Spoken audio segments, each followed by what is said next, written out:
विजयी भव वेङ्कटशैलपते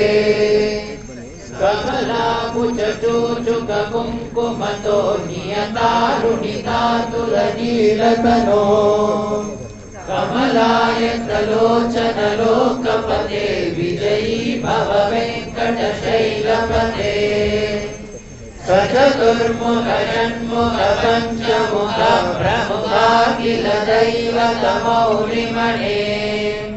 शरणागत वत्सल सारनिधे परिपालय मां वृषशैलपते अतिवेलतया तव दुर्विषहैरनुवेन कृतैरपराधशतैः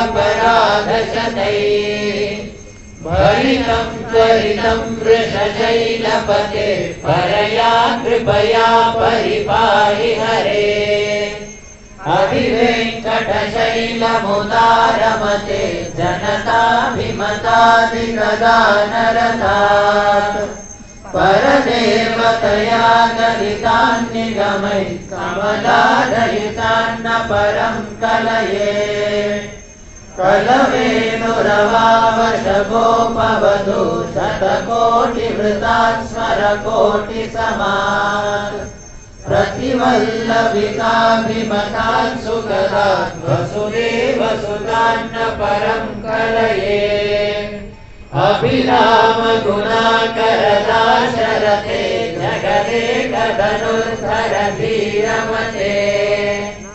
रघुनायक राम रमेश विभो वरदो भवदेव दया जलधे अवनीतनया कमनीयकरं रजनीकरचारुमुखाम्बुरुहम्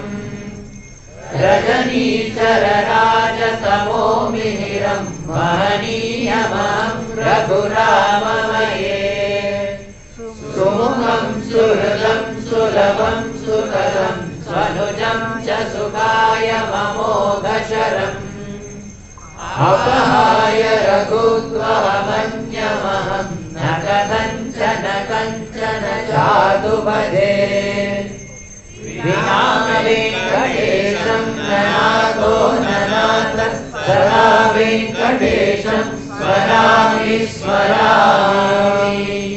हरे वेङ्कटेश प्रसीद प्रसीद प्रियं वेङ्कटेश प्रयच्छ प्रयच्छ